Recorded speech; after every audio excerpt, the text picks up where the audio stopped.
Comenzamos nuevo episodio de Los Desentrenadores en esta ya segunda temporada más oficial en esta pasada, porque si bien tuvimos un poco de abandono en el inicio de la segunda temporada, esta vez retomamos. Conmigo, como siempre, el señor entrenador Luis Ramírez Román. ¿Cómo está, señor? Un gusto, Andresito. Aquí estamos motivados en horario nuevo por nuestro invitado. Estamos felices de aquello. Y habíamos conversado previamente cómo hacíamos la introducción junto con el Doc, acá que tenemos invitado, leyendo su lindo currículum, y habíamos preparado nuestra presentación y el currículum del Doc. Exacto. Así que cuando quiera usted comienza. Entonces, ¿no? Comenzamos con la... ¿Quiénes somos nosotros? Somos el entrenador Luis Ramírez, que básicamente prepara gente para que salte y levante pesito. Y Andresito, hace que la gente vaya hacia adelante. Es decir, prepara las corridas, las maratones. Fin. Las maratones de 10 kilómetros. Fin. Ahora vayamos con el currículum de verdad, el que merece la pena el día de hoy.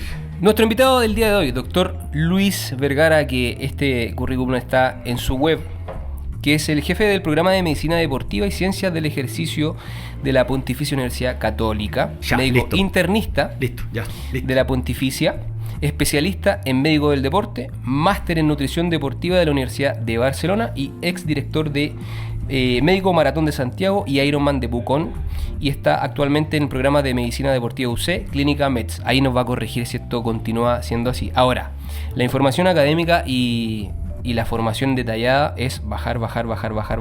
Podcast aparte. Que es un podcast aparte. Así que estamos muy contentos de estar con el invitado del día de hoy. Don Luis, ¿cómo se encuentra usted? Muy bien.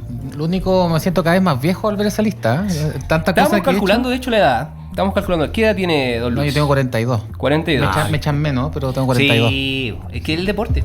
El ejercicio te mantiene joven. O sea, así es. La vida deportiva. Yo tengo 37, don Luis. Soy licenciado en Actividad Física de la Universidad de Santiago, máster en Entrenamiento Deportivo. Don Andrés, sí, ahí un poquito más viejito. Un poquito más viejito, sí.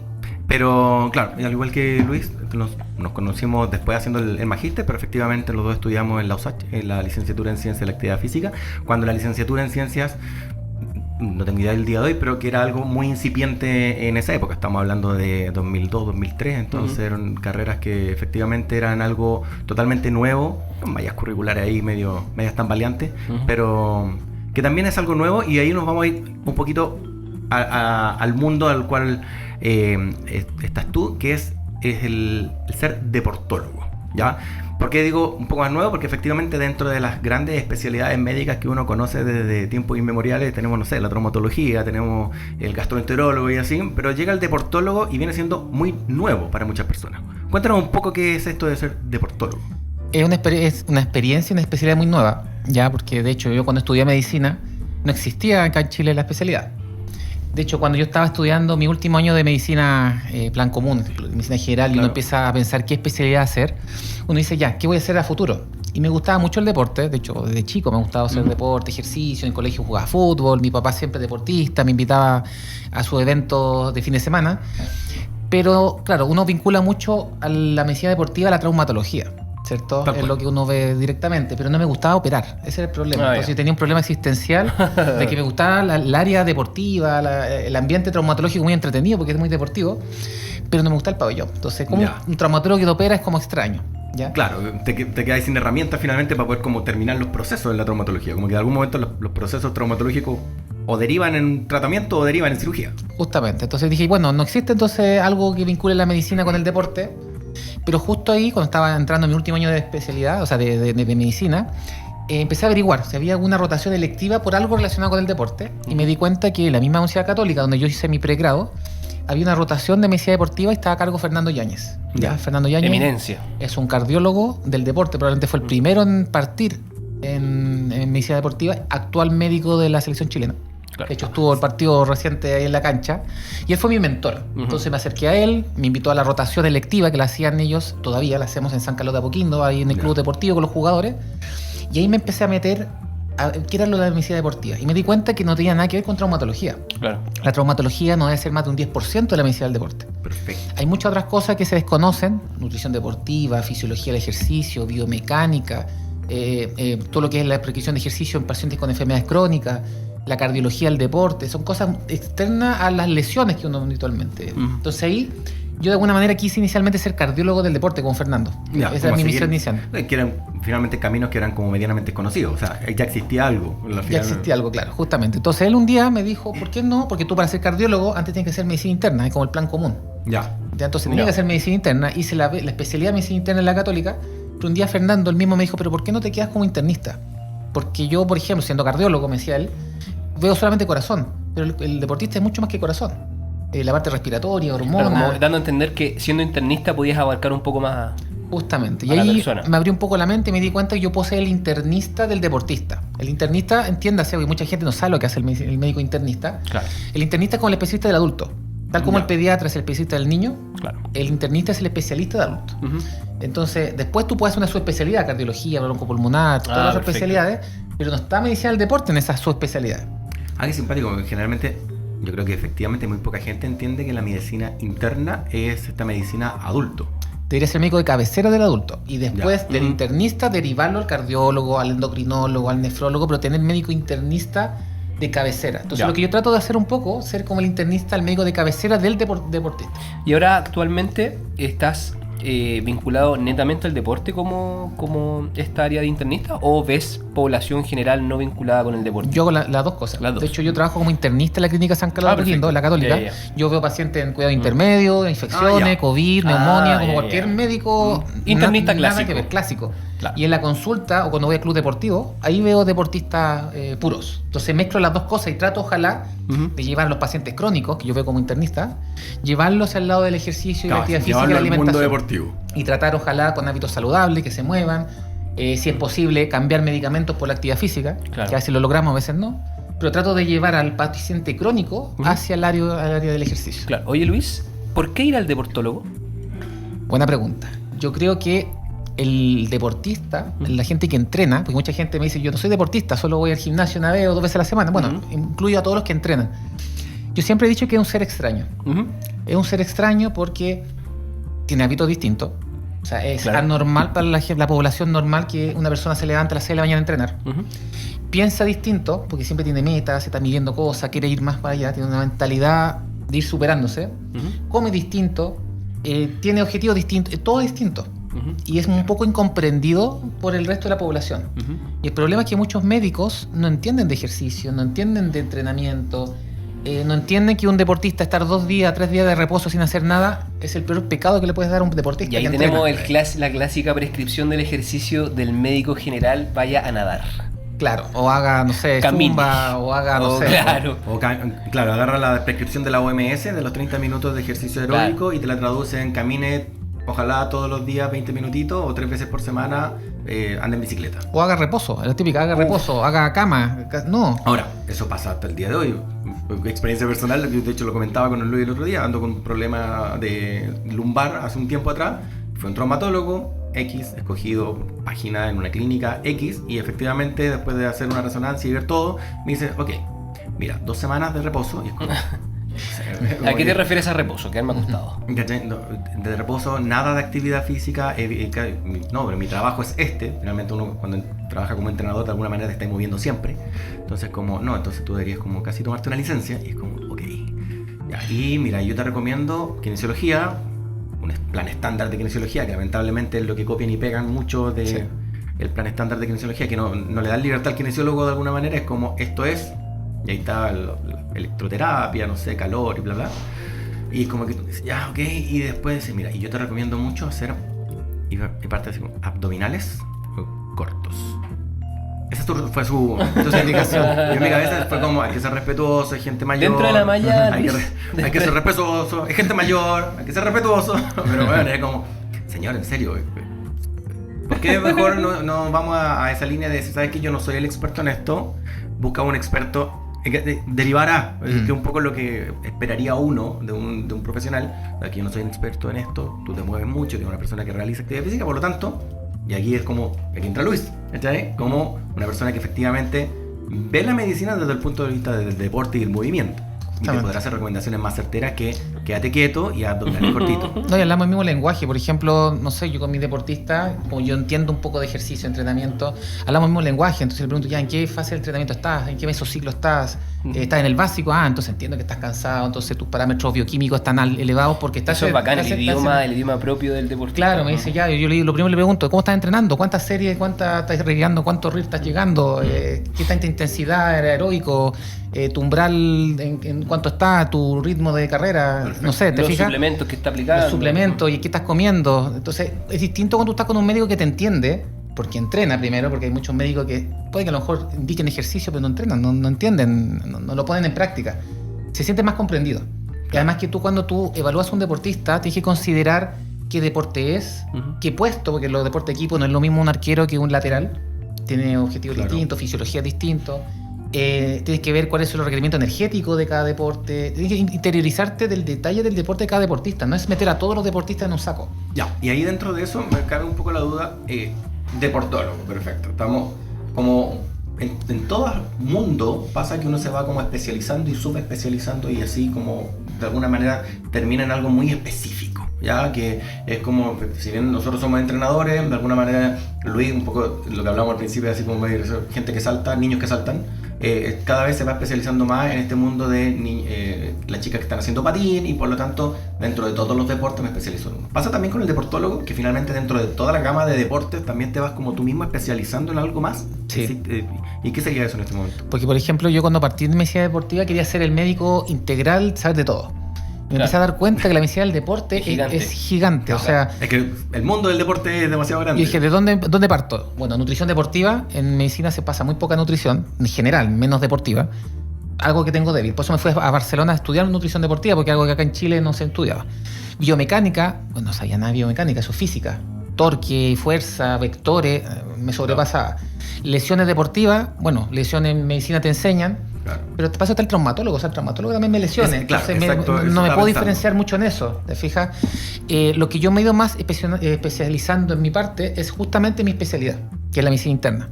Ya. Entonces, mi objetivo, lo que yo más veo, son pacientes con enfermedades crónicas o que quieren prevenir enfermedades crónicas, de indicarle ejercicio dependiendo de cada patología, de los medicamentos que tomar la medicina interna, que es mi especialidad, llevarlo a hacer el ejercicio. Perfecto. Sí, también veo lesiones. Y los que ya son deportistas, se ve más lesión, se ve más... Justamente, yo trato de hacer como un poco el médico de cabecera del deportista, ¿ya? Yo le veo la parte nutricional, le veo los exámenes, si tiene lesiones generales los veo yo, pero es súper importante entender que en el mundo del ejercicio y del deporte es muy importante el manejo multidisciplinario. Entonces, por ejemplo, yo me hice un máster en nutrición deportiva, yo sé indicar pauta, pero no por eso no voy a trabajar al lado de un nutricionista claro, formado que deportivo, sea, claro. ¿ya? Porque aquí no es que yo sea todo. Ahora, en redes sociales, que la persona que habla es médico, entrenador, nutricionista, la hace toda y es especialista en todo y en verdad no es especialista en nada. Claro. No, el que sabe que tiene que trabajar en equipo, que tiene que tener un nutricionista al lado, tiene que tener a lo mejor un médico de lesiones, un traumatólogo al lado, un kinesiólogo, un psicólogo del deporte, porque el manejo del deportista requiere un distinto punto de vista. Trabajas con equipo, con los mismos entrenadores, con los, no sé, tratar de entre todos ver al paciente más que uno se la sepa toda. Oye, Luis, y lo que tú desarrollas con estos tipos de pacientes, claro, tienes el área del internista con enfermedades crónicas, pero también tienes el lado del deporte. ¿Solo para profesionales o que tienen un semi alto rendimiento o personas comunes y corrientes que están comenzando a hacer running, por ejemplo? No, eso es súper importante porque mucha gente cree que la medicina del deporte es solo alto rendimiento. Sí. Y yo creo que lo que más veo es todo lo contrario. Ya. Yo parto, mi espectro de pacientes va de la persona que ni siquiera se ha movido, Claro. y que ni siquiera piense en moverse. Mi rol ahí es tratar de hacerle pensar de que sería bueno moverse. Ese es mi primer nicho de pacientes, que son muchos. Aparte, me imagino que el rango de deportistas, probablemente tal, igual es pequeño. O sea, vivir o solamente tratar deportistas en este país tampoco es algo que sea tan masivo que te pueda ocupar una agenda completa todas las semanas. El alto rendimiento es muy chico acá en Chile, claro, es muy pequeño. Entonces no da tampoco a nivel de laboral. Para sobrevivir, no. Entonces, por eso es desde el que se quiere empezar a mover hasta el de alto rendimiento, que van a los Juegos Olímpicos. Mientras tenga relación con el movimiento y el deporte. Justamente, la mayoría del grueso son gente aficionada que va al gimnasio, que sale a correr en la mañana, que juega pádel en la tarde, que juega su pichanga el fin de semana. O sea, hay un espectro de gente que hace ejercicio, no de alto rendimiento, pero necesita asesoría. Probablemente el de alto rendimiento tiene asesoría, tiene su equipo técnico. Claro, está cubierto. Está cubierto. Por último, tiene los recursos muchas veces. Algunos sí, otros no. Muchos no lo tienen. Sí. Pero por lo menos tienen un poquito más de asesoría. Pero el que está partiendo, el que juega a la pichanga el fin de semana y se lesiona y se desgarra y no sabe qué hacer, ahí es donde uno tiene que tratar de... Entonces, el espectro es muy amplio, desde el que quiere empezar hasta el de alto rendimiento. Claro, de alguna manera la tienes como complicada, es que la gente vaya entendiendo finalmente que eso es un deportólogo, porque en serio yo creo que mucha gente, las personas que incluso están escuchando el podcast van a decir, yo no iría, yo que entreno 2 veces a la semana y salgo a trotar el fin de semana, claro.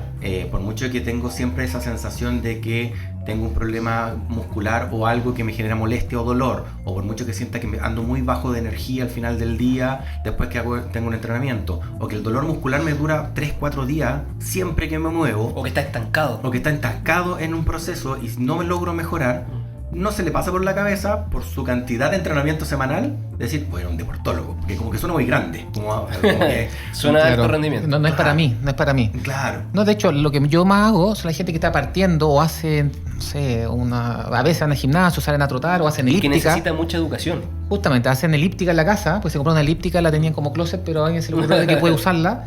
Decirle, bueno, pero ¿cuál es tu objetivo? ¿Estás entrenando? ¿Qué es lo que quieres llegar? A lo mejor con el objetivo que tú quieres no lo vas a lograr con la elíptica. A lo mejor te conviene más meter entrenamiento de fuerza, porque estás buscando algo más de fuerza. No, la elíptica está bien, te vas a mover, pero no vas a lograr el objetivo que tú buscas. Claro. Y a lo mejor te convendría comer de esta otra manera. A lo mejor trabajar con un nutricionista deportivo que te dé una pauta alimentaria. A lo mejor te conviene dormir más temprano, descansar más. ¿Te fijas? Entonces tratamos de un poco el objetivo que busca y ver cómo podemos llegar al objetivo que esa persona quiere. Perfecto. Entonces, y eso son gente que está partiendo, no son personas de alto rendimiento, y el deportólogo perfectamente nos puede ayudar en eso. ¿Cómo anda con el funcionamiento de los equipos de trabajo? ¿A qué voy? Kine. Lo que pasa es que para mí es complejo pensarlo porque es harta gente. Entonces tenemos un deportista y tenemos un kine, tenemos un deportólogo, tenemos un nutricionista, y querámoslo o no, hay momentos donde voy a entrar a pelar nuevamente a los kinesiólogos. Si querés pelar, pela, viejo. No voy a entrar de nuevo a pelar a los kinesiólogos, pero hay profesionales, no voy a decir quiénes, que son un poco invasivos en las áreas de los otros y que empiezan a pisarse, lamentablemente, en desmedro del deportista o no deportista, sino de cualquier persona que esté parado al medio, que, bueno, sabes que tengo una lesión de rodilla, entonces tengo mi traumatólogo que me dice A, tengo mi kine que me dice B, tengo mi deportólogo que me dice C, y yo estoy al medio parado. ¿Cómo funcionan efectivamente los equipos de trabajo? ¿Funcionan o son más complicados? Funcionan, pero no es fácil. No es fácil, sobre todo el área del deporte. Y sobre todo si te metes en un área de alto rendimiento donde hay muchos egos ya de cada área. Ya, yo creo que justamente una de las fortalezas que tenemos nosotros como Universidad Católica, como programa de medicina deportiva de la Católica, es que hemos logrado hacer eso. Ya en que tenemos un equipo multidisciplinario y que conviven y colaboramos entre todos. Perdón, y para eso hay que tener muy claro cuáles son los roles de cada uno. Yo creo que como tú te estudiaste en España, y España también tiene mucho esa tendencia de tener muy delimitado qué hace cada colegio, qué hace cada profesional. Sí. Acá como que hay una nube, ahí como que se entrampan un poco cada rol de cada profesional. Justamente. Ahora, esto lo que logramos nosotros, que fueron años de desarrollo, lamentablemente en otras clínicas no ocurre. Ya no vamos a decir nombres, pero hay por ejemplo... Dígalo, doctor. Hay clínicas... ¡Qué arda! Hay clínicas, por ejemplo, de medicina deportiva que no hay deportólogos, por ejemplo. Todavía no tiene ningún sentido. Todavía está en manos de traumatólogos, siendo que la traumatología es muy importante, pero falta la visión un poquito más integral. Claro. Ya, en otros centros también, muy conocidos, también hay rivalidad entre los mismos kinesiólogos, entre los mismos fisiólogos, los de esta sede con esta otra sede no se quieren ver porque hay un tema de egos personales, porque yo publico más que yo. Entonces, es un tema ahí de egos que es difícil. Entonces, no es fácil. Pero yo creo que con el tiempo lo hemos logrado nosotros como universidad. Además, eso apoya que somos universidad. Entonces, como somos universidad, tenemos mucho de trabajo colaborativo. Entonces necesitamos, si vamos a hacer un trabajo en un deportista, necesitamos la visión del nutricionista, del kinesiólogo, y dentro del kinesiólogo necesitamos el readaptador y necesitamos al de músculo esquelético.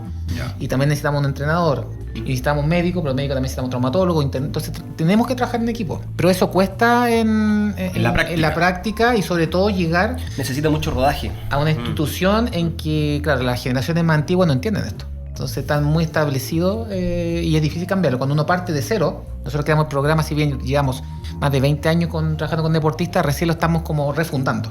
Entonces ha sido mucho más fácil con generaciones nuevas de que entiendan esto del trabajo multidisciplinario.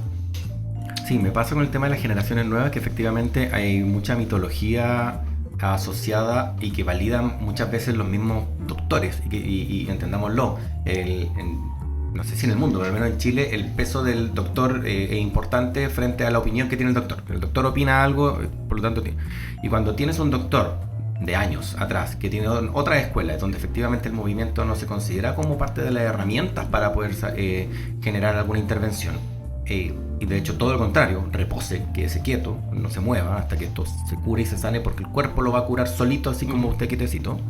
El problema que tenemos es que todavía hay como esos anticuerpos entre ustedes mismos y entre doctores, que hay uno que te dice efectivamente repose 2 semanas y no haga nada hasta que esto, no sé, baje la inflamación, y otro que está actualizado a caballito de las nuevas generaciones y dice, bueno, ponemos temperatura, esto y movimiento en baja intensidad, y no paras, y nunca paras de moverte.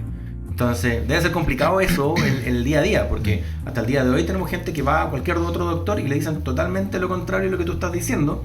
Entonces va a haber que esperar un tiempo, va a haber que esperar algunos bastantes años más hasta que toda tu generación, nuestra porque nosotros somos jóvenes, ¿ok?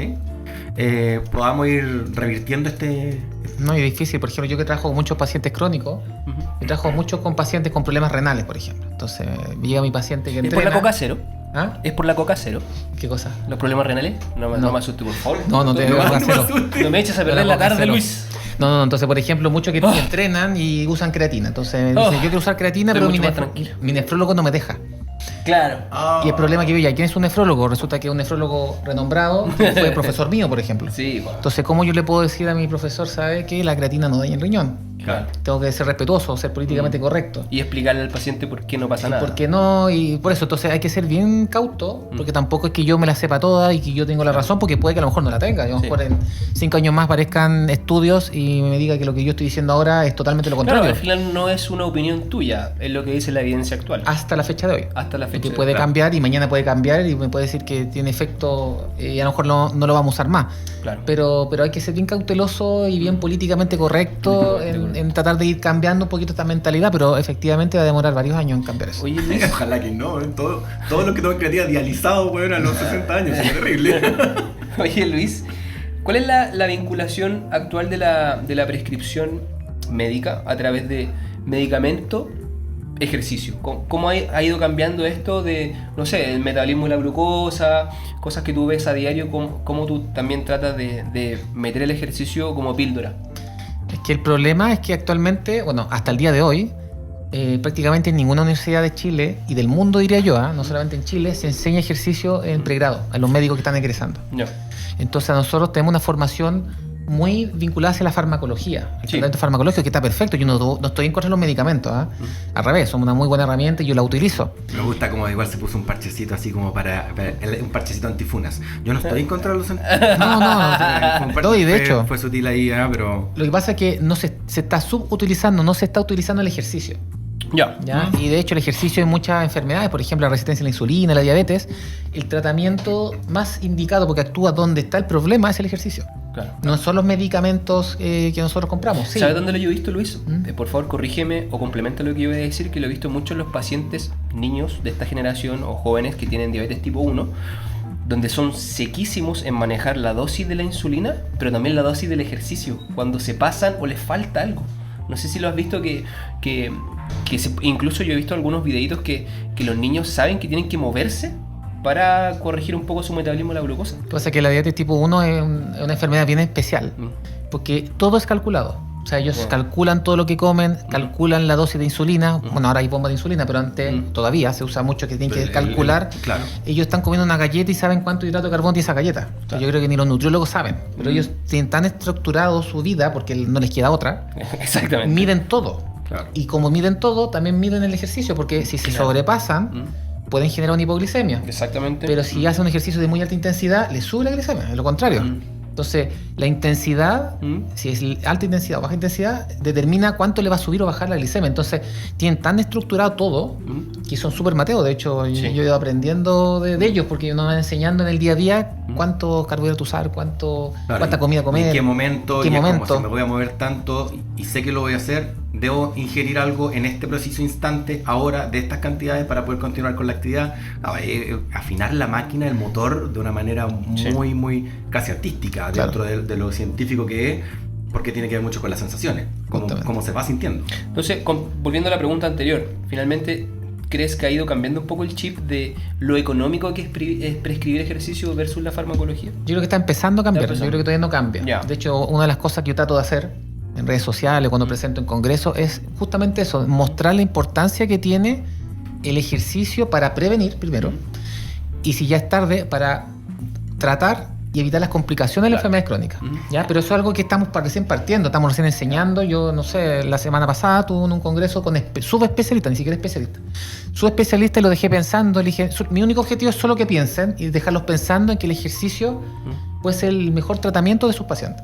Claro. Y ya por lo menos que queden pensando, que vean el ejercicio no como una recomendación, como si tiene tiempo lo haga, sino como una indicación. Claro. Ya con eso ya cambia. Por ejemplo, yo siempre he dicho a mis colegas, cuando tú dejas un medicamento, lo dejas por escrito y se lo pasa al paciente, tómese tal pastilla cada 12 horas, la píldora del la movimiento. píldora y escrito.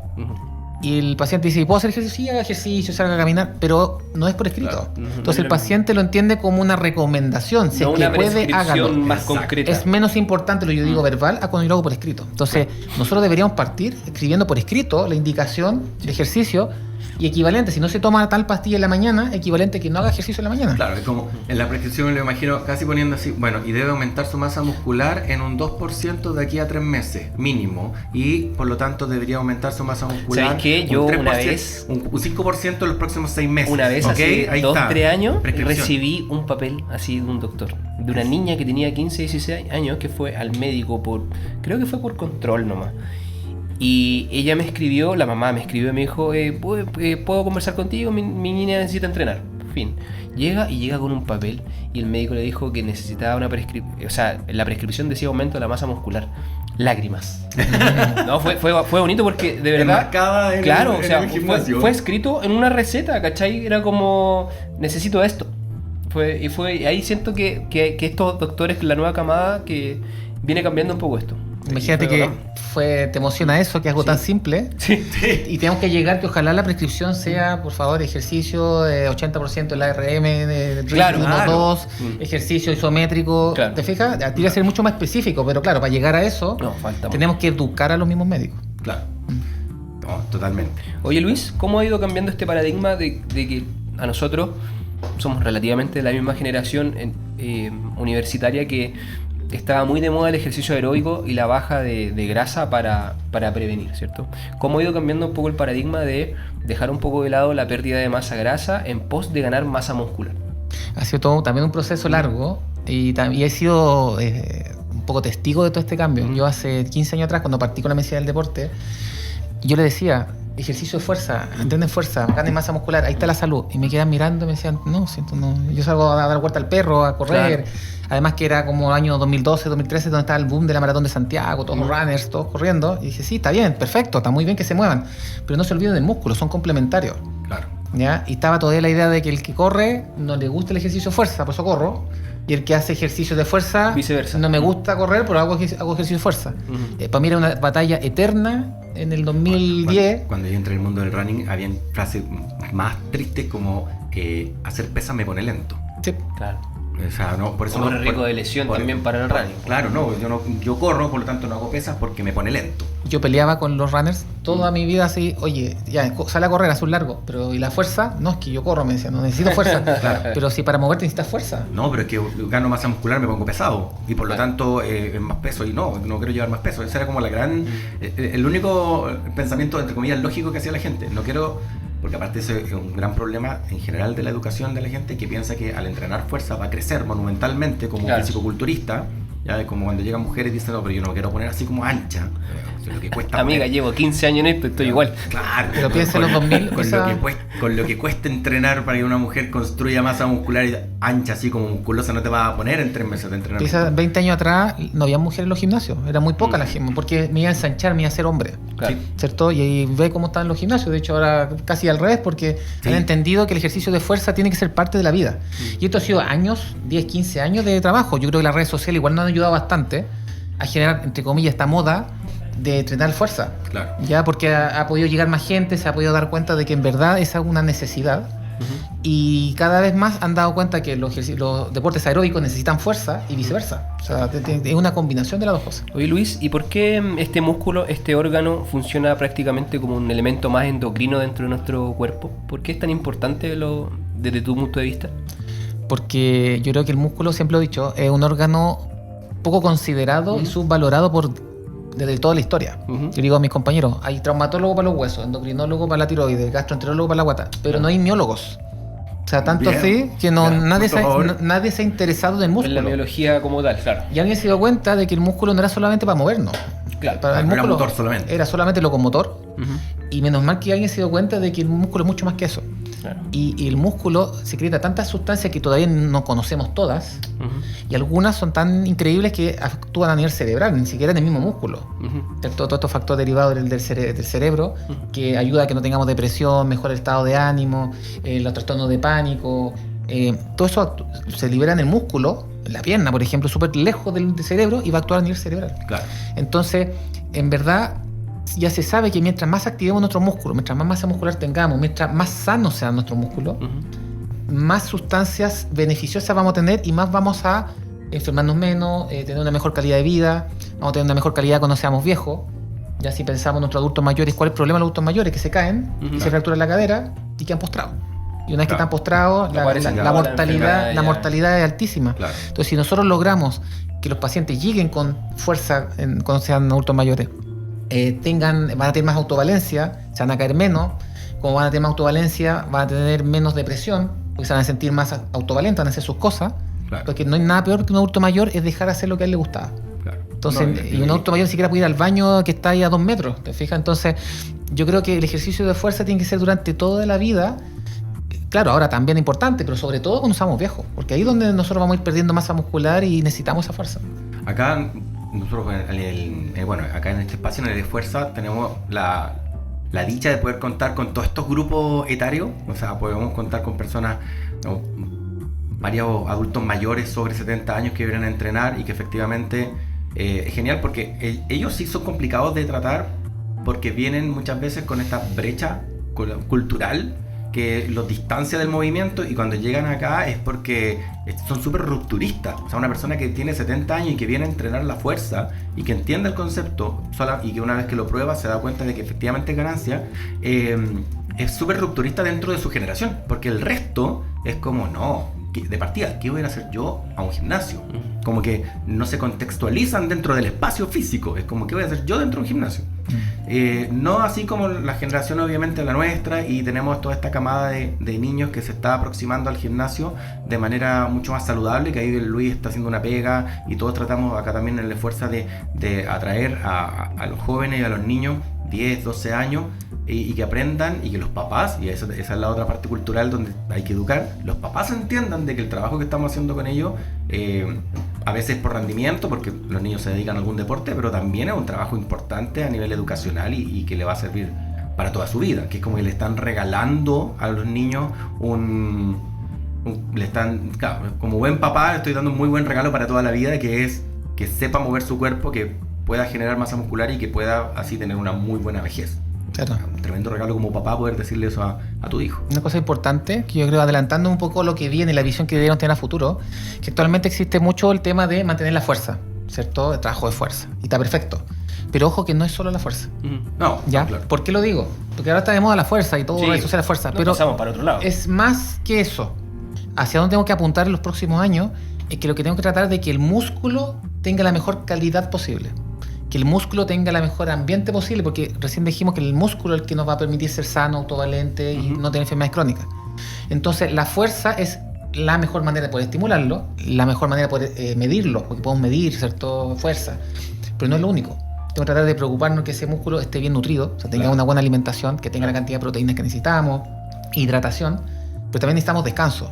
Ese músculo necesita descansar. Recordemos que el músculo fabrica sus proteínas, se repara, empieza a cambiar sus mitocondrias que están dañadas por unas nuevas cuando estamos descansando, no cuando estamos entrenando. Claro, no en el momento del No entrenamiento. en el momento, cuando tú estás durmiendo, es cuando el músculo está reponiéndose, se está liberando todas las toxinas, liberando todos los desechos metabólicos que generó. Entonces, el descanso es súper importante. ¿Ya? Y el descanso... Realmente hacerlo complementario. Complementario. O sea, integral, esa es la palabra. Entonces, a la larga, ¿a qué caemos? A tener hábitos de vida saludable de manera súper integral. Claro, entender también que también es una parte del complemento del fitness, y el fitness también tiene un elemento cardiovascular súper importante que no necesariamente lo da la fuerza también. Justamente la fuerza, claro, aumenta la masa muscular, aumenta las mitocondrias, ¿cierto? Pero el ejercicio aeróbico el que hace más eficiente esas mitocondrias que lo hizo con ejercicio de fuerza. Entonces son complementarios. Entonces la idea es tratar de ver lo más amplio posible, tratar de meter el ejercicio dentro de la alimentación, dentro del descanso, que toda persona debería tener. Perfecto. Luis, última pregunta de esta primera parte que tiene que ver con la deportología. Paso al otro lado, al otro tejido. Supuestamente enemigo, que es el tejido adiposo, pero todos sabemos que también el tejido adiposo cumple funciones vitales, ¿cierto? Liberando muchas sustancias positivas, pero ¿qué pasa cuando este tejido adiposo está en exceso? ¿Qué pasa con procesos inflamatorios, por ejemplo? ¿Qué pasa con el exceso del tejido adiposo en nuestro cuerpo?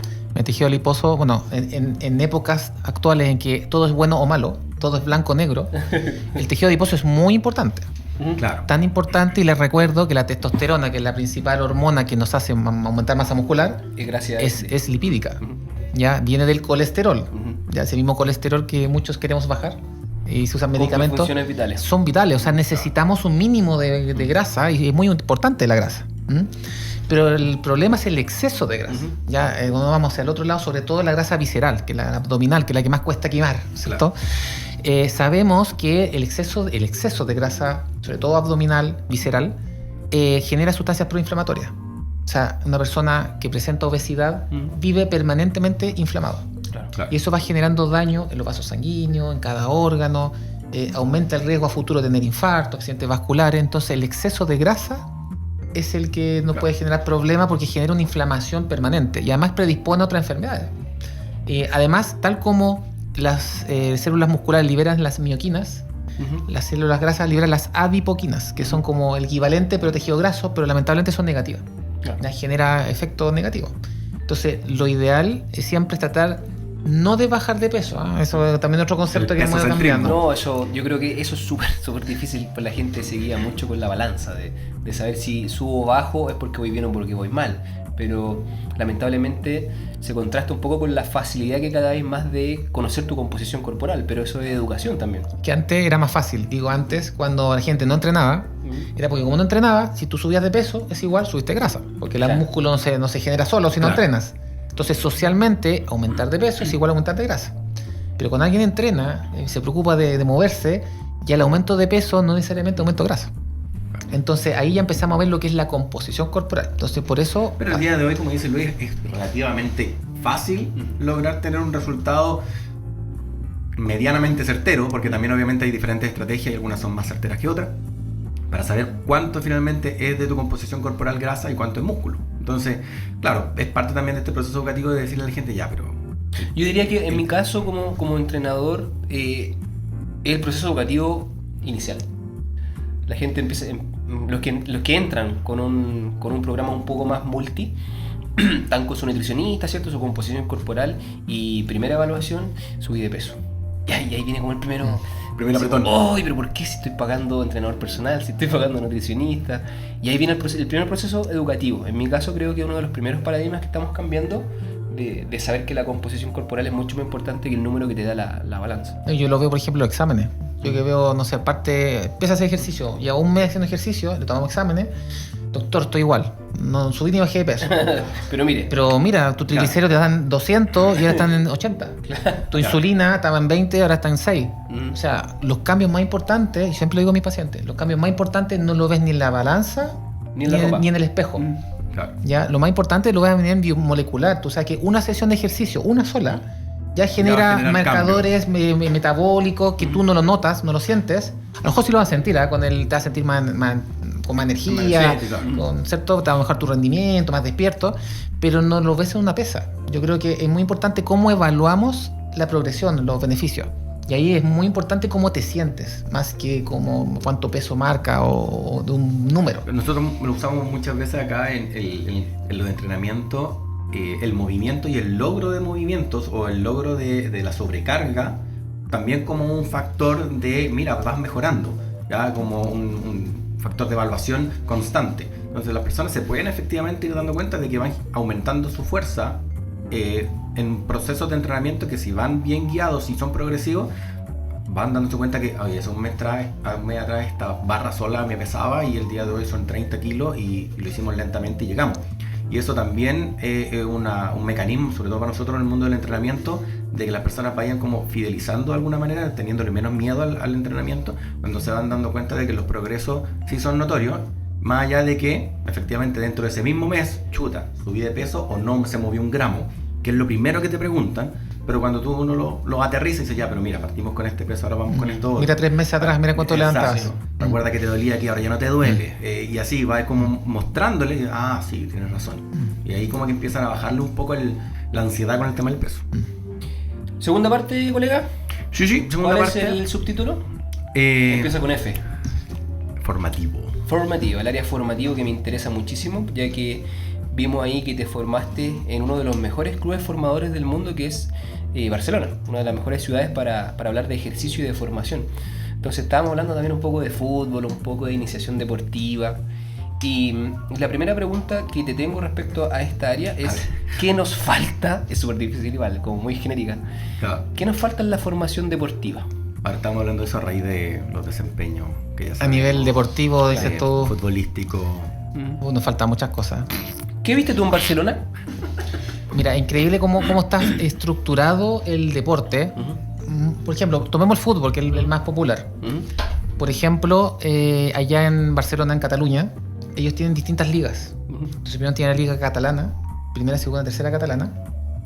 Y después está, que sería como la tercera división, por así decirlo acá. Yeah. Después está la segunda división, que es bien interesante porque allá en la segunda división están las filiales de los de primera división, Sí, Perfecto. que no pueden subir. que no pueden subir. Entonces está el Barça B del Barcelona, Real Claro. Madrid B, Y Villarreal salen B. primero, felicitaciones. Justamente. Claro. Y ellos no pueden pasar a primera. Entonces, ¿qué es lo que hacen ellos? Ellos van tomando una liga muy competitiva, que es la catalana, que es la tercera, van tomando los mejores.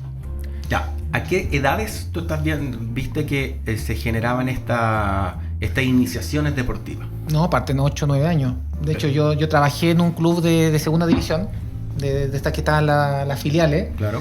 y tenían rama desde pequeños, o sea, 8 años estaban jugando, iban viendo... Y la estructura contempla más o menos cómo es la estructura formativa, así como a grandes rasgos. Los niños entrenan todos los días, entrenan 3 veces por semana, solo entrenan fútbol, son buenos atletas. ¿Cómo finalmente se hace? Entendemos que nuestra realidad chilena es escuela de fútbol, igual niños de 8 o 9 años, juega el sábado fútbol en la mañana y juega el domingo el fútbol en la mañana y saque todo. Y esa es como su grandes participación. Existen clubes deportivos que tienen mejores escuelas, obviamente, pero sabemos que son pocos en relación a las escuelitas deportivas masivas que encontramos en todos lados. Claro. No, en general, los chicos son muy parecidos acá, son como ramas, son con escuela. Ya. Lo que sí, claro, los clubes tienen mucha más infraestructura, están más asesorados, el tema de la cultura deportiva está mucho más arraigada ya que acá. Ya. Ya, tú ves, no sé, la población, tú ves en la calle, están todos corriendo en las mañanas, en las tardes. El tema del ejercicio es mucho más enraizado en la cultura de ellos. ¿Ya? Perfecto. Entonces, claro, ellos lo van seleccionando, van entrando a estos clubes de tercera división, a los mejores los toman las filiales, y los de las filiales, por ejemplo el Barça B, donde yo me tocó trabajar con ellos, lo inscriben en el Barça B, pero también en el primer equipo. Ya. Entonces ellos están jugando todo el año en el Barça B, en segunda división, y si hay un lesionado en el primer equipo, toman al de segunda. Las posibilidades están ahí. Y lo ponen a jugar con los del primer equipo, por ese partido, y pues vuelve abajo, pero sigue entrenando, sigue en una liga competitiva. Ya. Porque pensamos que está el Real Madrid, o sea, son jugadores de segunda división, pero son Claro. de alto nivel, entonces están en una liga muy competitiva, lo van sacando, y los mejores, de los mejores, el que llega al primer equipo. Claro. Realmente tiene un semillero súper progresivo. Justamente. Y con muchos Y con experiencia. muchos escalones donde siempre están a un nivel competitivo, y todos estos semilleros tienen una muy buena preparación, porque se está apostando a que yo lo puedo tomar y ponerlo a jugar en el primer equipo, y tiene que rendir y tiene que entender la dinámica del entrenamiento, entender la dinámica del juego de igual manera, de igual a igual con los de primera. No es como que le voy a tener que enseñar algo, no es que llegó aquí y ahora voy a tener que enseñar, sino que se asume de que ya vienen todos muy bien formados. Y por ejemplo, no sé, el Barcelona, también pasan otros deportes, yo lo vi en Barcelona porque estuve ahí, tiene la Masía, que es como una escuela, un internado, que ellos estudian ahí, comen ahí, entrenan ahí, y a los mejores los mandan a jugar a ligas competitivas, no los guardan ahí de reserva. Ya. Lo pueden entrenar, y con tan buenos los toman. ¿Te fijas? Y otra cosa que es súper interesante es la cultura del deportista. ¿A qué me La refiero? mentalidad. La mentalidad. Ya. O sea, ellos, no solamente en fútbol, a mí me tocó trabajar en el centro de alto rendimiento allá en San Cugat, que es como el centro de alto rendimiento, uno de los dos de España, uno está en Madrid y otro en Barcelona. Y yo, la mentalidad que tienen los chicos es ser el mejor del mundo. Ya. Y ellos van a ser el mejor del mundo. Tú lo hablas con ellos, tú acá en Chile, tú dices, oye, ¿tú vas a ser el mejor del mundo? No, que va a ser el mejor del mundo. No se la creen, no se creen el cuento. No, allá tienen la mentalidad que van a ser Eso te el mejor quería del mundo. preguntar, Luis, respecto a diferencias un poco más concretas. ¿Qué pasa con la composición corporal? ¿Qué pasa con la nutrición? ¿Qué pasa con la cultura y el bagaje deportivo de estos chicos que se están formando, y qué diferencias ves acá? No, en composición corporal yo creo que anda muy parecido, ¿ah? Ya. Eso es lo que estuvimos analizando Ya. a nivel de composición corporal. De hecho, las tablas, claro, hay temas genéticos que la población europea Sí. Ya. tiene que ser más delgada. Nosotros, por un tema genético, tendemos a tener una morfología distinta. O sea, hay cosas genéticas que no podemos obviar. Pero en general, todo lo que es asesoría no es tan ideal como nosotros pensamos, ¿ah? Nosotros creemos que a lo mejor es un mundo demasiado inalcanzable. Yo creo que se puede hacer es acá. el concepto. Y Yo creo que se puede hacer acá en cosas más de estructura, más Ya. que de profesionales. Yo creo que aquí hay profesionales mucho mejores incluso que allá, Ujú. mucho mejor formados que allá. Claro.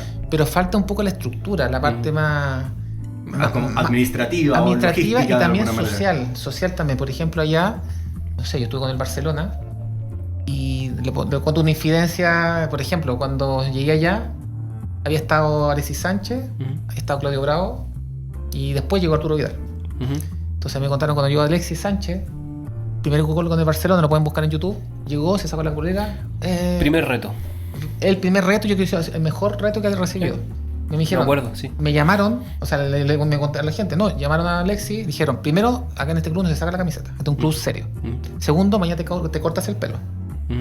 Y tercero, hablas bien, no, en serio. Ujú. Entonces tú, Sí. si vas a ser de un equipo, tienes que... Es que representa al club finalmente, representa los valores del club. Eso es la que muchas Justamente. veces se Y equivocan tiene- los jugadores. Entonces no puedes andar carreteando No. a las 11 de la noche, no puedes andar chocando un auto Claro. a las... ¿Te fijas? No.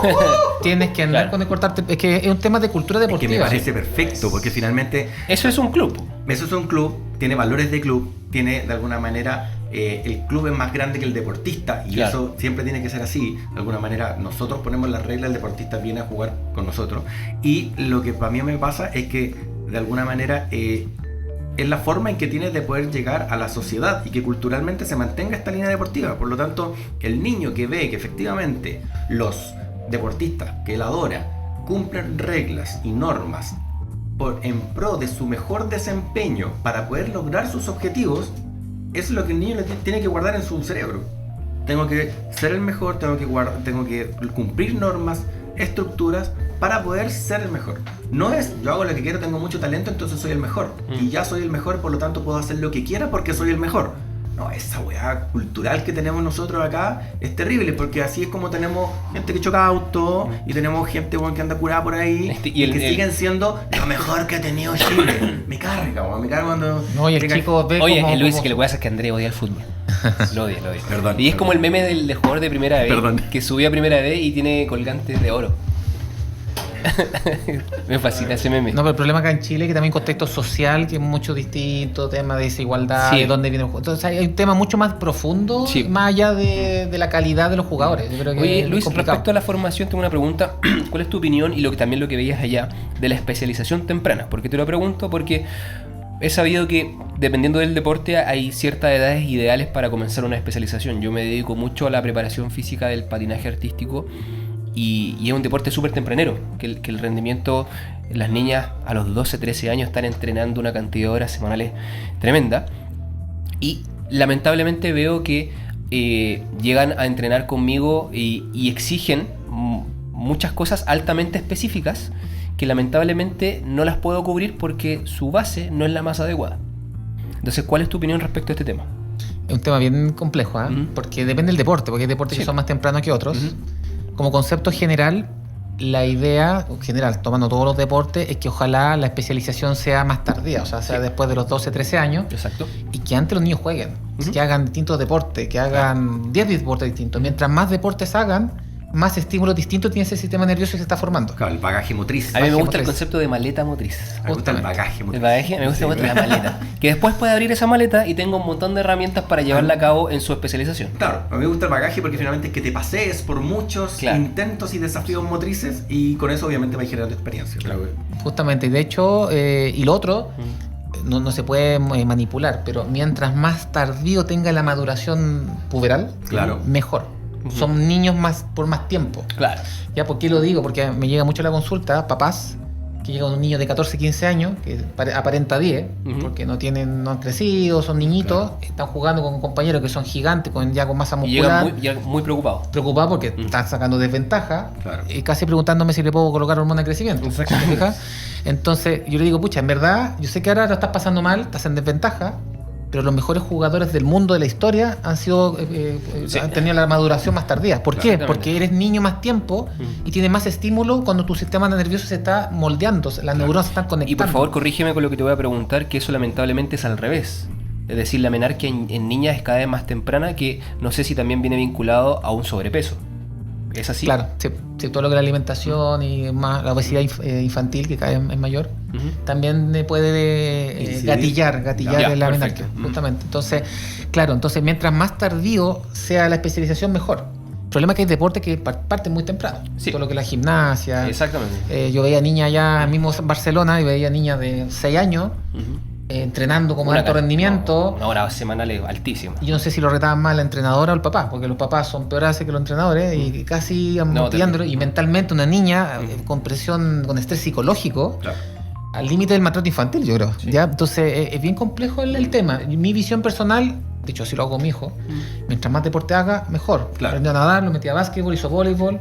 Si lo puedo meter a otros 2 o 3 deportes, mejor. Claro. A lo mejor no le va a gustar, no lo va a hacer toda la vida, Exacto. pero, Pero después él verá.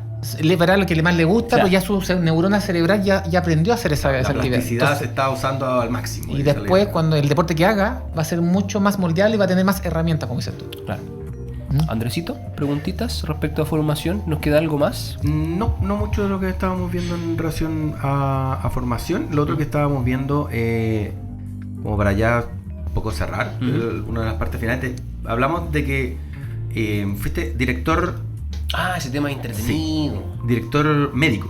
Director médico, ¿se llama? Director médico, sí. De un par de eventos masivos, del Maratón Santiago. Perdón, esta es la parte De- favorita de Andrés porque de Pucón. running, La corre gente para corre- la adelante, gente corre para adelante, la gente evento, corre para evento. adelante. La gente Andrés es corre. un alto organizador de eventos de último. Claro, altísimo. Altísimo. 20 personas en mi casa, después comemos. Terrible asado. Salimos a correr, después Terrible comemos un asado. Ya. ¿Qué tal la experiencia de ser director médico en estos eventos masivos? ¿Y de qué trata? ¿Qué hace un ¿Qué director haces? médico? Bueno, la misma pregunta la tuve cuando me dijeron que iba a ser ¿qué te director dijeron? médico. Dijiste, ok, pero ¿qué tengo que hacer? A ver, sin quererlo, me hice un referente en eventos deportivos, ¿Ya? porque en verdad es algo que uno no aprende. Yo eso no lo estudié en ningún posgrado. Ya. ¿Ya? Ujú. Nosotros partimos con la Maratón de Santiago como Universidad Católica el 2011. Ya. Ya. Y en verdad, nosotros nos dijeron, bueno, usted está a cargo de la cobertura médica.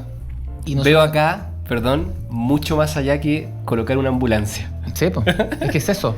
Porque dijimos, ya, ¿qué hacemos? Si ustedes ven, todavía hasta el día de hoy, algunas carreras solamente ponen una ambulancia en la meta y una carpita con una camilla. Y esa es la cobertura médica. Sí. ¿Ya? Y plátanos. Y plátanos, justamente. No, ¿Y si es que? no vamos a hablar de la calidad que están prestando las carreras Habla, el día cobarde. de hoy Habla. en relación, sobre todo, al precio que están cobrando Claro. las carreras. El día de hoy está cobrando, no sé, 2.000, 3.000 pesos por kilómetro de carrera, lo que significa, no sé, en un 20 estáis pagando entre 40.000 pesos a 50.000 pesos por poder correr. Lo que pasa es que la polera. Para que efectivamente, por La la polera. polera, por una bolsita sintética y por un puesto de hidratación que lo pone un auspiciador de hidratación. Y efectivamente para contratar una ambulancia. Es básica, no es avanzada. Claro, es solamente el transporte. Y un toldito con una camilla, con un poquito de seguramente calurú, o sin hacer o algún tipo de gel, digamos, con presa fría, y estábamos. Entonces, el día de hoy, lamentablemente, los eventos masivos, no como Maratón Santiago, pero de menor escala, al menos en Santiago, están quedando súper al debe con su organización, con bloqueo de calles, cierre, todo, y obviamente quedan al debe con todo lo que tiene que ver con la parte médica dentro de los eventos. Nosotros, por Muy al ejemplo, en el 2011, cuando partimos, empezamos a buscar qué se hacía en otros países, qué está publicado, qué son las recomendaciones internacionales, y creamos yo creo que fuimos los pioneros, y con mucho orgullo lo digo, como que los que partimos con la organización de eventos deportivos acá en Chile. Entonces nosotros, ¿qué es lo que hicimos? Maratón de Santiago, que eran 3 circuitos, 10, 21 y 42, colocamos una carpa médica cada 5 kilómetros. Ya. ¿Ya? Excepto en la de 42, que hay una que yo corrí especialmente por el tema del muro. El muro. Ya. Ya que A el los muro 30. lo puse un poquito antes. Ya. Para que no Ya, llegaran va, los tres claro. mueros. Lo pusimos a los 28. Antes Pero, de- claro, pusimos los para que la 28. prensa- 2 kilómetros antes que muriera. Claro. Pero Sí, porque mentalmente tú Andrés, sabes, ¿qué es el muro? es que el muro Por favor. es un tema físico-mental. Ujú. Porque lamentablemente ya el día de hoy también tiene cierto como nivel mitológico, como un ser mitológico que aparece en la oscuridad, ¿cachai? Claro. Como un Trauco en el bosque de Chiloé, una cosa así como que hay gente que lo vive y hay gente que como que se lo busca mentalmente casi, ¿ya? Porque Y le termina apareciendo. Y le termina apareciendo, porque mentalmente va como condicionado al muro. Y el muro es finalmente el kilómetro 30 de los 42, se generan fatigas, se generan... es como la parte más difícil, Ujú. ¿ya?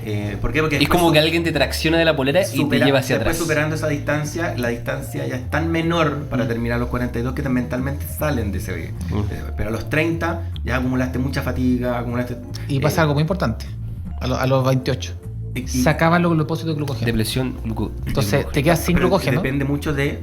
Que ahí un poquito depende mucho el ritmo que corre el sujeto.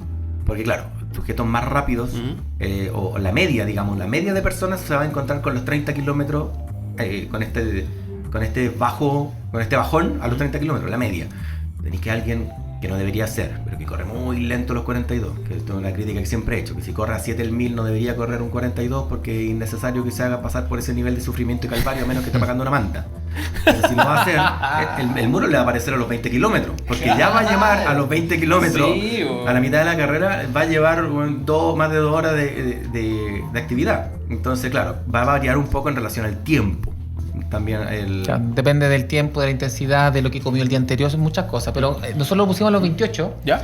pero por un tema de literatura, o sea, estudiando fisiológicamente.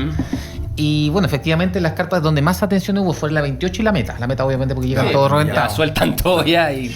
Pero pusimos 5 ambulancias en todo el recorrido y pusimos motos, que eso era algo inédito acá en Chile, cuando tocar motos Ya. y que cada moto hubiera un médico con un desfibrilador. Ah, ya. ¿Por qué? Porque sabíamos que si la ambulancia estaba en La Moneda y se caía alguien en Plaza Italia, con la ambulancia no llegar a llegaba. Plaza Italia, tengo que llegar llegaba. en menos de 3 minutos, es imposible. Claro, no ¿Y hay- cuánto ¿Cuántos es? son los minutos ahí clave? 3 o 4 minutos, o sea, menos de 5 minutos seguro. Claro. Entonces ahí era mucho más rápido una moto, porque puede ir era mucho la más vereda rápido te va a ir. y nosotros y con desfibrilador, porque lo más importante, más que el masaje, aparte del masaje es desfibrilar. Hicimos una cobertura con más de 150 personas. Y eso lo tuvimos hasta desde 2011 hasta el 2017, que yo me fui a España y por eso la Católica dejó de hacer la cobertura médica. La tomaron otras clínicas Sí. que fueron gente Ha paseado por varias clínicas en el último tiempo. que de hecho éramos como 50 médicos. Yo ponía un médico en cada carpa y a los mejores que tienen más experiencia los ponía en la carpa meta y la carpa Claro. la de los 28. Pero muchos de esos médicos que trabajaron con nosotros, que nosotros los formamos, los enseñamos, fue lo que estuvieron a cargo de las maratones después. Ah, Entonces ellos replicaron Independiente de que no éramos solo el modelo. Y lo han ido perfeccionando. Por ejemplo, en el último año han puesto bicicleta, por ejemplo. Ya. Mayor eficiencia en el transporte rápido, digamos, Claro, pero- digamos por el tema de la cantidad de gente. Realmente mover una bicicleta es mucho más rápido que mover una moto. Pero Oye, no- oye, no Doc, utilizamos perdón, muchas y a cosas. nivel técnico, fisiológico ahí en el corazón, ¿qué pasa con esta gente? ¿Por qué el desfibrilador? Para que le explique un poco a la gente qué Lo que pasa. pasa es que cuando hay paros cardíacos, Ujú. o sea, estamos hablando de eventos graves, Claro. la causa más habitual de muerte súbita en carrera es arritmias. Ya. Arritmias malignas. Son arritmias que generan desorden de la parte eléctrica y que si no se revierte eléctricamente eso lo antes posible, la persona no sobrevive. Ya. Entonces ahí, ¿qué es lo más importante? Tratar de llegar rápido, lo antes posible, partir el masaje rápido, que eso se puede hacer en general con cualquier persona que sepa, Claro. pero que eventualmente alguien preparado que va pasando por ahí puede empezar a hacer el masaje. Claro. Ojalá antes de. pero lo que es de clave, que- lo que es clave es el desfibrilador, o sea, mandarle una corriente que resetea la parte eléctrica. Claro. Entonces, el tiempo que demora entre que se cae con el paro Desvanecido. cardíaco y el tiempo que se usa el desfibrilador es vital. Nosotros, Claro. por ejemplo, hasta el 2017 tuvimos 4 casos de paros cardíacos, los 4 los reanimamos gracias a que teníamos ambulancias y teníamos Y el desfibrilador a mano. Ya. Tanto así que nosotros ya, como llevamos casi varios años, de 8 años, 9 años de experiencia, sabíamos dónde caían los pacientes. Claro. Y por razones que todavía no entendemos muy bien, siempre caían o en Pocuro No se o puede. cerca de donde está el Gamma, en Plaza Italia, por ahí. En Pocuro me acuerdo que ese está en Filippi, una calle cortita que une Donde, Pocuro donde doblan las 21 y Exacto. sigue los 42. Exacto. Ahí, por ahí. Ahí hay siempre hay un puesto más o menos importante de médico con una Oye, ambulancia Luis, y una carpa. ¿y estas arritmias malignas, de cuánto es responsabilidad de la gente y cuánto es azar? La gran mayoría se puede haber revertido o prevenido Ya. con una buena evaluación médica. Ya. Y eso por eso yo soy bien enfático en que todo deportista que quiera entrenar con un objetivo, que quiera llevar el rendimiento un poco más allá, se haga Hay un una- chequeo médico. No cuesta nada hacerse un electrocardiograma. Ahora yo voy más allá, porque claro, me hablas de deportista que va a entrenar y se va.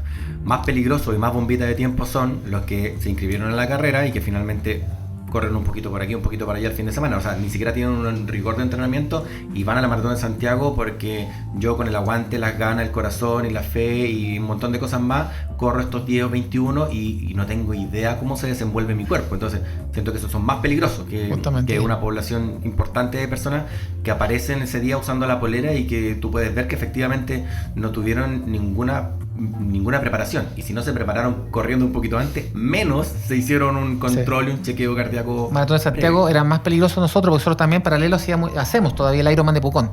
Que el Ironman de Pucón son triatletas, pero es diferente. entrenados, El triatleta tiene otra es cabeza. otro mundo. Sí, otra Maratón de cabeza. Santiago es súper heterogéneo, hay muchos de los deportistas que tú dices, el típico asado, No, oye, se pasó. hagamos 42, no, yo nunca he corrido, hagamos 40 ya, vamos que Claro. se puede, y hacen 42, Con 3 cervecitas con en el 3 cuerpo. me cervezas y un inscribo. poco más, Me y no tienen la cultura, la no Ironman de entrenan. Pucón se pasó. Yo me acuerdo una vez que fui ahí como espectador, desde mi punto de vista visual, la composición corporal te indicaba que ese tipo no estaba capacitado para hacer un Ironman.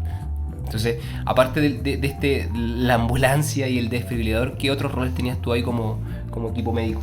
Es súper interesante porque, bueno, eso es la planificación en el papel, pero había que coordinarse con carabineros, con el SAMU. Ya. Ya, por ejemplo, me tenía que reunir con el que dirige todo el SAMU de ese día. Porque, Claro, los desplazamientos, después para dónde va el paciente. claro, etcétera. porque, por ejemplo, en Pucón, años atrás, nosotros no estábamos a cargo, pero hubo un paciente que falleció solo por descoordinación de la ambulancia del SAMU con la de la clínica que estaba ahí. Para moverlo a Temuco seguramente, algo así Justamente. como a llevarlo a un centro grande, que en ese caso vendría ¿Qué siendo pasó? Temuco. Pasó que hubo una muerte súbita, o sea, cayó desvanecido. Llamaron a una ambulancia del SAMU, que estaba en Pucón. Fue a Pucón, la ambulancia nunca supo la ambulancia del evento. del evento. Entonces pasó la ambulancia, que era básica, a buscarlo. Cuando pasó la ambulancia, alguien se dio cuenta, oye, pero parece que pasó algo. Mandaron a la del evento, que era avanzada, o sea, tenía desfibrilador. El del SAMU se lo llevó, después llegó este otro y no estaba. Oh. Y al final se murió porque no hubo coordinación. Entonces, ¿qué es lo que hacía yo ahí en Maratón de Santiago? Con el coordinador central, el centro regulador que está ahí en la posta. Hablaba con el regulador, entonces le decía, cualquier emergencia de la maratón, llámame a mí, nosotros respondemos a la maratón. Tú preocúpate del resto de Santiago. Claro, que va a seguir funcionando igual, digamos. Obvio, todo Y bien. de hecho pueden haber un montón de cosas externas en relación al mismo evento, pero que no tienen que ver con competidores. Gente que se cruzó en la calle, gente que fue atropellada por otro, que Claro. son un montón de cosas congestivas que pasan en Santiago para ese tipo de eventos. Que los autos se meten rápido por cualquier otra calle chica por querer avanzar. Entonces, claro, ya tiene su carga de día domingo por la mañana con un evento masivo metido en Santiago. De hecho, es re entretenido porque hay un video por ahí en mis redes sociales en que yo el día de la maratón, yo como director médico tenía el teléfono primero de emergencia, porque todos los corredores había un teléfono de emergencia en el número. Ya. Tenía el teléfono de emergencia.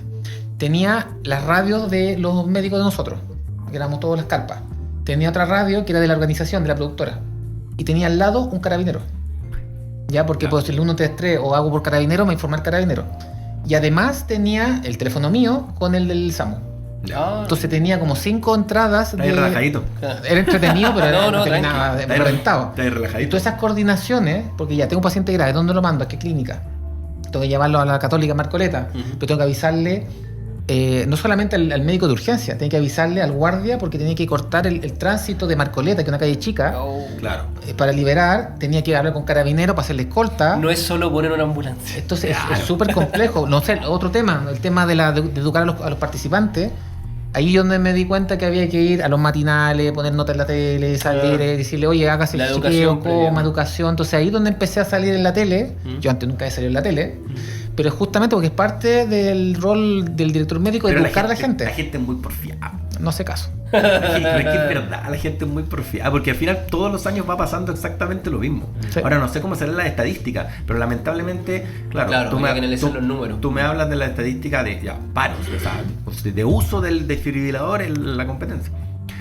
Pero de pérdida de conciencia, de desmayo, de caídas de presión o de alzas de presión. No, está lleno, Ay, está lleno. Va a tirarle la chuña, si uno va corriendo y va viendo cómo van cayendo literalmente las personas y un poco lo que decías tú, y uno ve y dice, sí, efectivamente ese sujeto No, debió estar ahí. ¿por qué está en el kilómetro 15 de un 21? Si yo lo veo, claro, cuando ya he visto entrenar un montón de personas, cuando ya lleváis 15 años entrenando personas, visualizando cómo se mueve, ¿sí?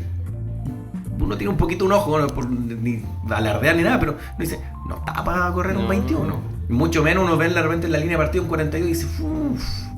Y una bombita de tiempo que finalmente no solamente el daño que se va a hacer para a sí misma, sino que todo lo que va a generar dentro de la organización, todo es como ser un poquito más responsable con tu cuerpo y con todo lo que está pasando alrededor, con toda la organización y con todo lo que significa que tú te vayas ahí a piso y que te dé un paro. Entonces, pero la gente es muy porfiada. Ay, que me carga la gente. No dije, no toda, pero la gente. Bien, ¿alguna otra preguntita para el cierre, Andresito? Oye, qué buen capítulo, me gustó este bueno. invitado, muy bueno. Yo siempre supe que iba a ser muy bueno.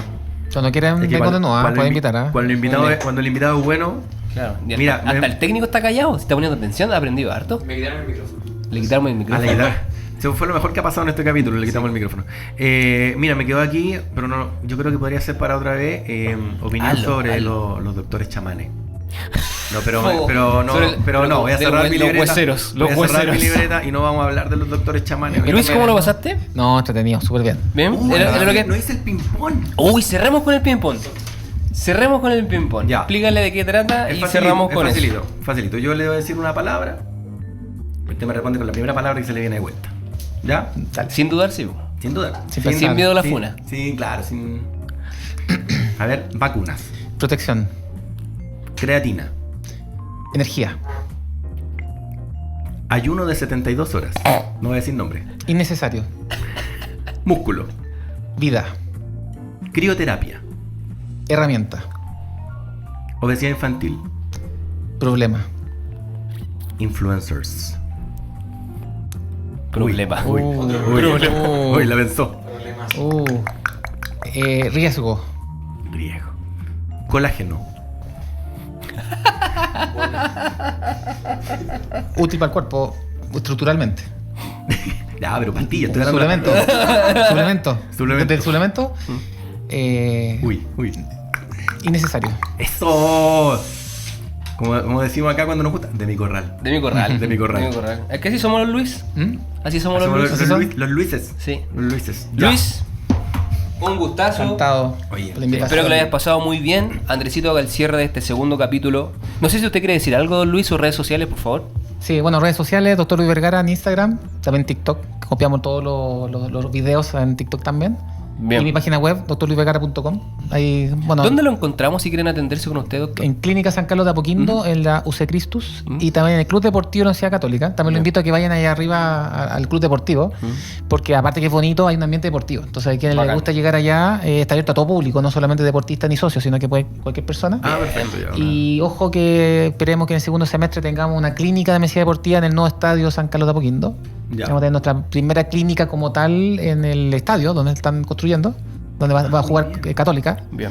Ahí va a tener un más espacio con box, con exámenes, Bonito proyecto. equipamiento y los mismos profesionales con experiencia de la Católica que para abierto a todo público, no solamente deportistas de alto rendimiento, sino también aficionados.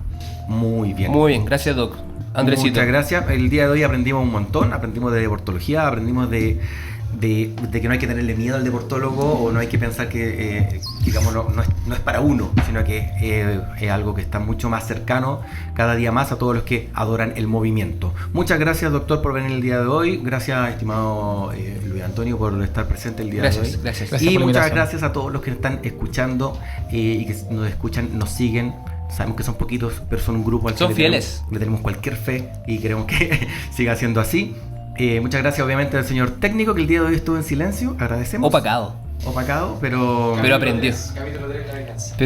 volveremos y volveremos con otro capítulo. El día ya no vamos a soltar más este ritmo que estamos tomando de una vez por semana. Así que muchas gracias por seguirnos.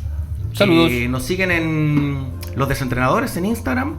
En Spotify y en YouTube. Spotify y YouTube.